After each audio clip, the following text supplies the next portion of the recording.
C'est avec grand plaisir que ce matin, je pourrais vous adresser la parole de la part du Seigneur à cette communauté que je connais déjà depuis au moins 20 ans, mais sans doute plus même. Voilà, donc grand plaisir de me retrouver au milieu de vous. Nous allons écouter la lecture de la parole de Dieu. Je vous invite d'abord à la prière. Père Céleste, tu nous as accueillis dans ton temple ce matin au milieu de nos frères et sœurs. Tu nous as parlé, tu nous as déjà réjouis, tu nous communiques ton Saint-Esprit. Et c'est par lui, Seigneur, que nous voulons être éclairés en écoutant ta parole.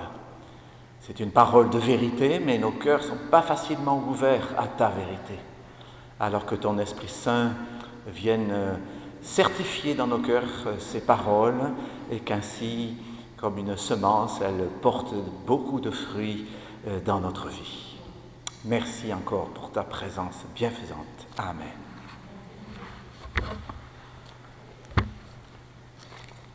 Alors, je lirai d'abord dans le livre de la Genèse.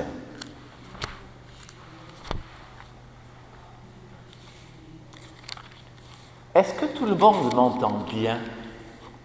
Car hier, j'ai fait une conférence et après la conférence, ça c'est amusant. On fait toute une conférence et à la fin, on vient me dire « Eh bien, j'ai presque rien entendu. » Alors, c'était très mauvais, c'est pour ça que ce matin, je suis un petit peu inquiet. Alors, Genèse chapitre 9.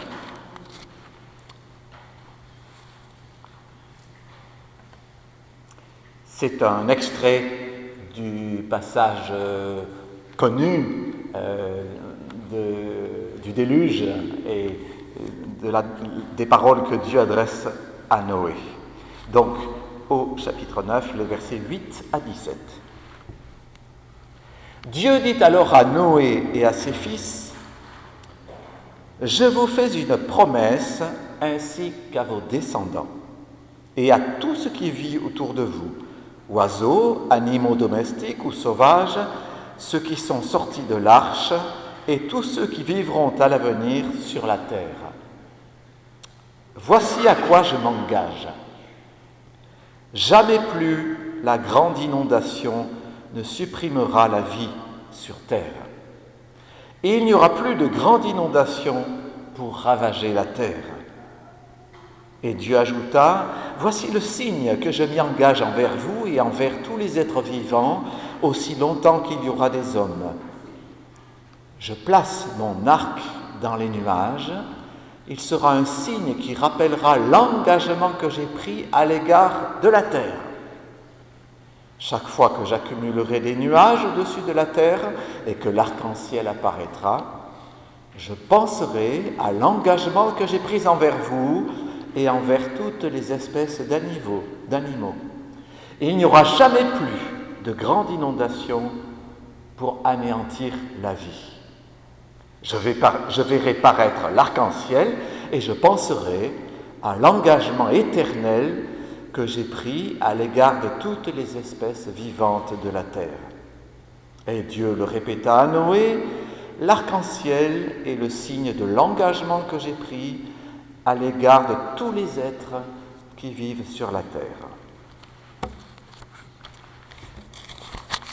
Et puisque je vous ai fait une lecture dans le premier livre de la Bible, maintenant nous en faisons une dans le dernier. Donc, livre de l'Apocalypse, chapitre 6,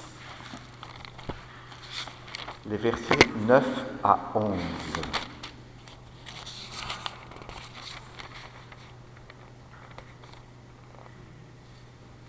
Quand l'agneau brisa le 5e sceau, je vis sous l'autel les âmes de ceux qui avaient été exécutés pour leur fidélité à la parole de Dieu et le témoignage qu'il lui avait rendu.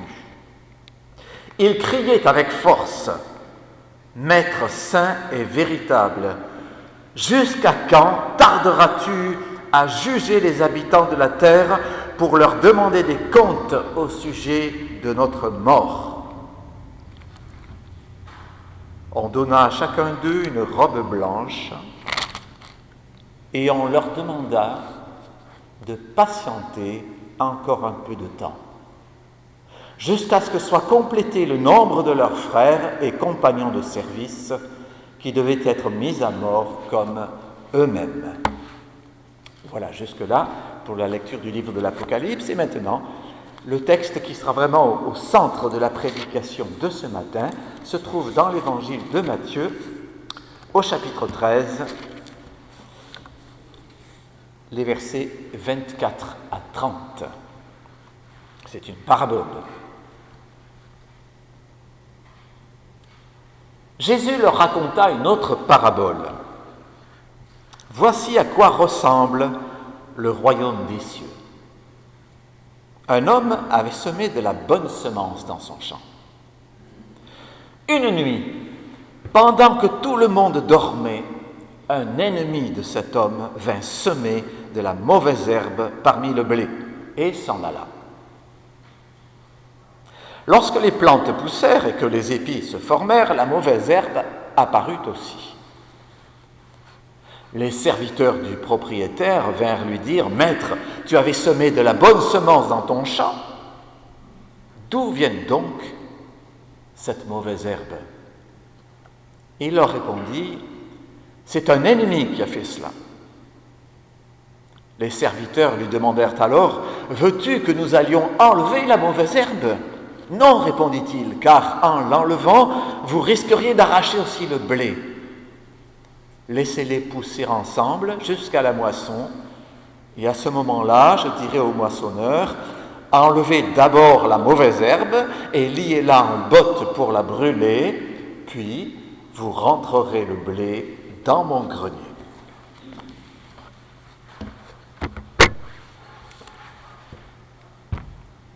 Dans l'Évangile selon Matthieu, les paraboles du royaume, parce qu'il y en a plusieurs qui commencent comme ça, le royaume des cieux ressemble à. Les paraboles du royaume sont toutes concentrées dans ce chapitre 13. Et la première d'entre elles, la plus célèbre, est la parabole du semeur.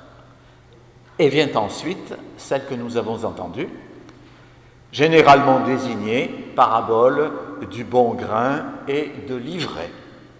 Et celle-ci, il me semble, souffre un peu de la célébrité de la première, d'autant que, comme elle, il est question de semailles et il est question de récolte. Mais alors que dans la parabole du semeur, il était question d'une seule semence, la parole de Dieu, bien entendu, ici, il est question de deux semences, bien différentes l'une de l'autre. Là encore, Jésus part d'une expérience commune à beaucoup d'agriculteurs. À l'automne, tel d'entre eux avait bien labouré son champ profondément pour être sûr d'enfouir toutes les mauvaises herbes. Puis il avait passé la herse, préparant ainsi une belle terre toute vierge, prête à être ensemencée. Et puis, il a semé, il a passé le rouleau, et grâce aux bonnes pluies de la fin d'automne, le blé est sorti. Mais notre cher céréalier a froncé les sourcils lorsqu'il s'est rendu compte qu'avec le blé, il y avait d'autres petites plantes non désirées. Et vous l'avez peut-être remarqué, les champs de blé semblent attirer les coquelicots et même parfois les bleuets qui sont de retour. Je suis content d'en voir de plus en plus. C'est un spectacle magnifique quand arrive le mois de mai, mais pour l'agriculteur, ces intrus ne sont pas vraiment les bienvenus. Et chaque fois, il doit bien se demander d'où proviennent ces mauvaises herbes. Qui les a semées? Alors cette histoire, Jésus nous la raconte. Tout d'abord pour éclairer un des mystères les plus épais de la condition humaine. Et donc aussi de la théologie biblique, le problème de l'origine du mal et de la souffrance qui va avec. Comment en effet se pose l'énoncé de ce problème? 1. Dieu est bien le propriétaire du champ, et le champ c'est le monde, Le monde lui appartient. Il n'y a donc pas deux propriétaires qui se disputeraient des droits de propriété. Le monde entier appartient au Dieu unique. Tout est à lui. Et deux, la volonté de Dieu est une. Dieu poursuit un projet et il ne change pas d'avis en cours de route. Le propriétaire du champ a tout fait pour avoir une bonne récolte. Il n'est donc pas responsable de l'apparition de l'ivraie ou la mauvaise herbe. En d'autres termes, pour le dire avec d'autres termes, Dieu est saint et il n'a rien à voir avec le mal. Et donc, c'est ce que nous enseigne ce récit. Il y a un traître dans la création. Un ennemi est venu. Un ennemi est venu troubler le travail de Dieu. Et dans la parabole, vous l'avez peut-être remarqué, le traître agit de nuit. Une nuit, pendant que tout le monde dormait. C'est une information importante qu'on a là, pendant que tout le monde dormait. L'œuvre de l'adversaire, de l'ennemi, a quelque chose d'insaisissable. Il est venu et il vient incognito. Personne ne l'a vu et personne ne le voit agir.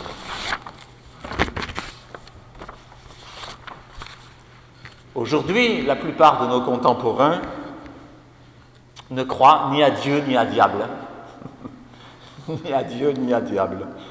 Et s'il arrive encore que plusieurs croient en l'existence de Dieu, on ne croit plus vraiment au diable, c'est-à-dire à l'existence d'une puissance destructrice, d'une puissance négative qui force et s'oppose à l'œuvre bienfaisante de Dieu.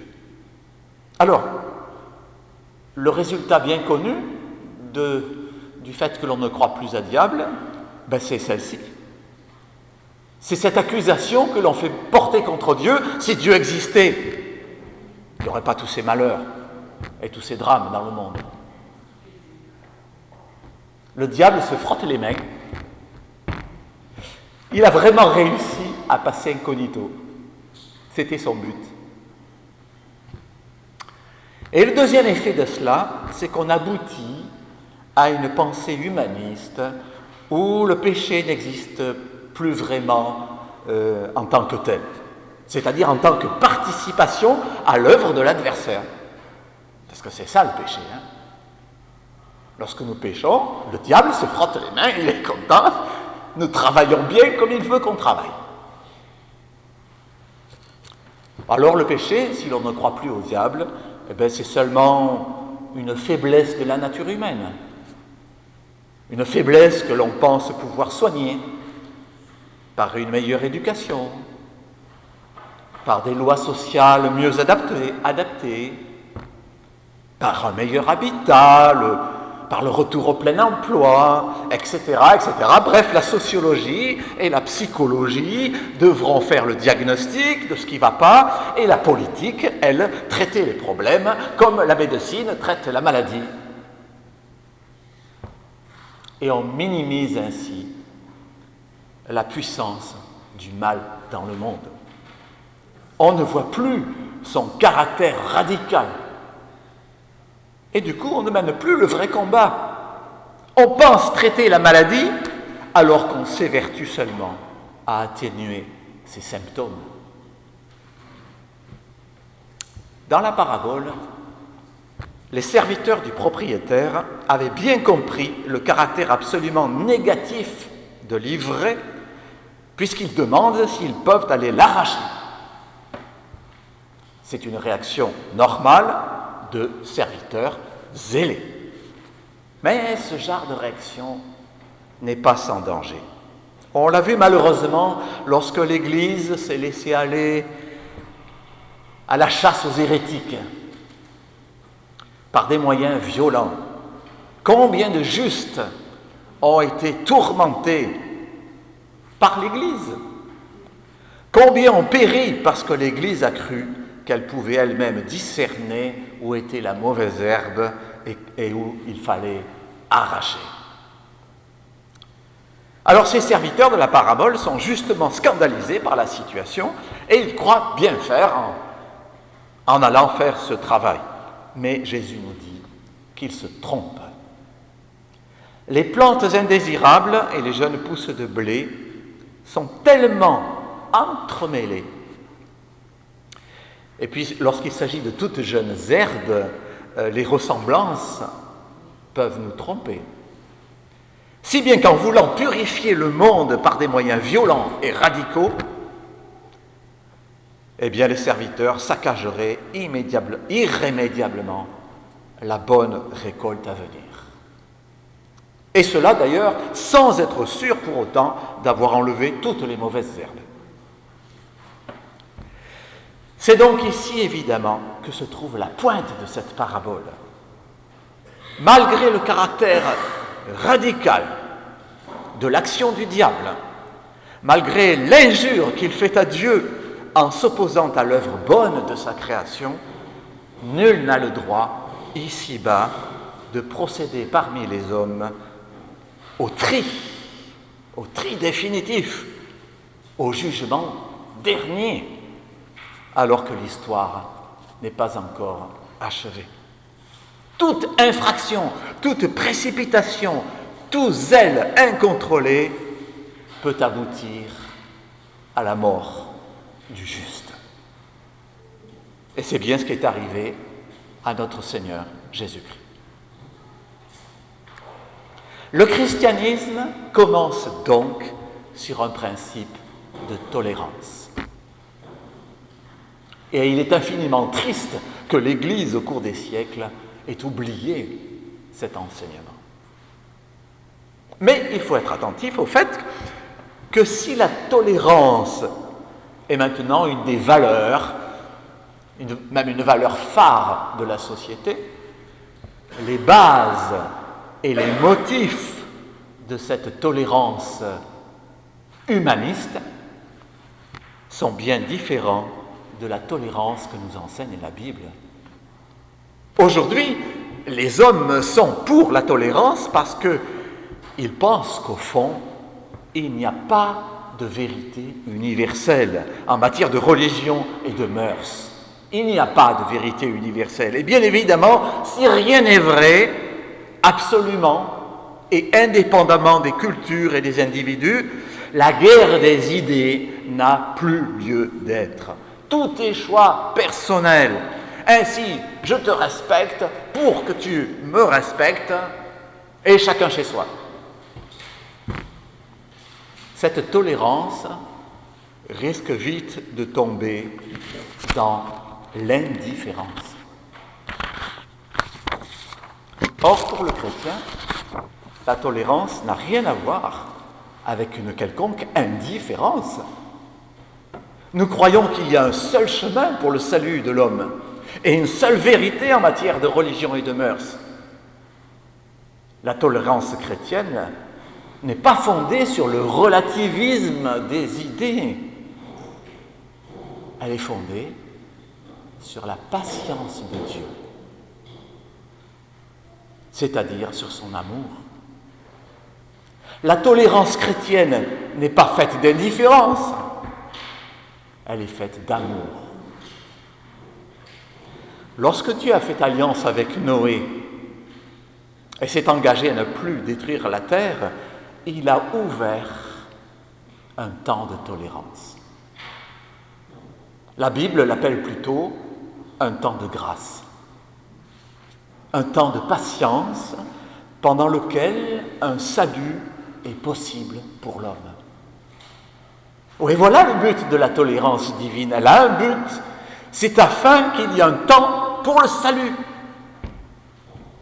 Refuser une moisson, un jugement immédiat, c'est laisser une chance de salut pour tous. Refuser de coller une étiquette sur les gens, c'est leur laisser la possibilité de changer. Rien n'est joué, même pour le brigand sur la croix. Voilà pourquoi Dieu tolère qu'il y ait de l'ivrée dans son champ. Voilà pourquoi les méchants continuent d'agir dans le monde. C'est quelque chose qui peut par moments être difficile à vivre. Tant notre soif de justice reste insatisfaite. On comprend fort bien le sentiment de ces martyrs de la foi qui, dans le livre de l'Apocalypse, s'expriment du ciel en disant « Maître saint et véritable, jusqu'à quand tarderas-tu à juger les habitants de la terre pour leur demander des comptes au sujet de notre mort ?» On comprend ça. Et nous aussi, quand nous pensons à toutes les victimes des atrocités commises par des hommes violents, sans humanité, nous bouillons intérieurement. Mais jusqu'à quand, en effet, cela va-t-il durer? Ce n'est pas possible qu'il continue de se moquer ainsi de la loi de Dieu et de la dignité humaine. Le texte d'Apocalypse n'adresse aucun reproche à ceux qui ont formulé cette demande. Il nous est dit simplement qu'on leur remit une robe blanche en leur demandant de patienter encore un peu de temps. Ils doivent donc patienter. Et ils peuvent patienter, car la robe blanche qui leur est donnée, c'est celle d'une justice déjà accomplie. Eux-mêmes ont été déclarés justes grâce au sacrifice de Jésus-Christ. Alors peut-être que d'autres pécheurs pourront être justifiés, même parmi les persécuteurs. Et vous le savez, ça a été le cas de l'apôtre Paul. Comme les serviteurs zélés de la parabole et comme les martyrs de l'Apocalypse, nous aimerions quelquefois que les choses soient nettes et claires.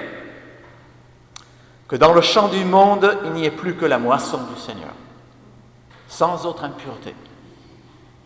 C'est normal, c'est naturel que ce souhait soit dans nos cœurs, mais ne cédons pas à la tentation d'anticiper le temps de la moisson et apprenons à voir le monde des humains comme Dieu le voit.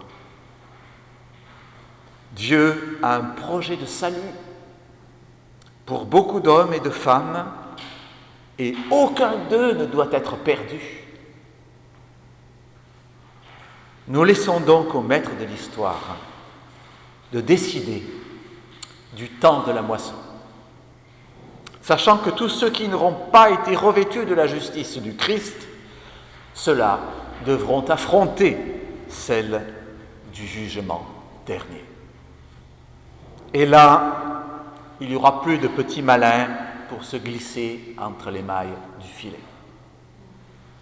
Voilà notre consolation, voilà ce qui apaise notre cœur.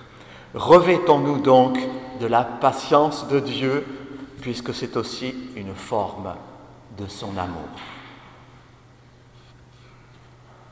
Et sans précipitation, au rythme de Dieu, dans la foi et dans la confiance, nous continuerons d'agir pour qu'il y ait autour de nous et dans notre société plus de justice, plus de bonté, plus de vérité, plus de crainte de Dieu. Qu'il en soit bien ainsi. Amen.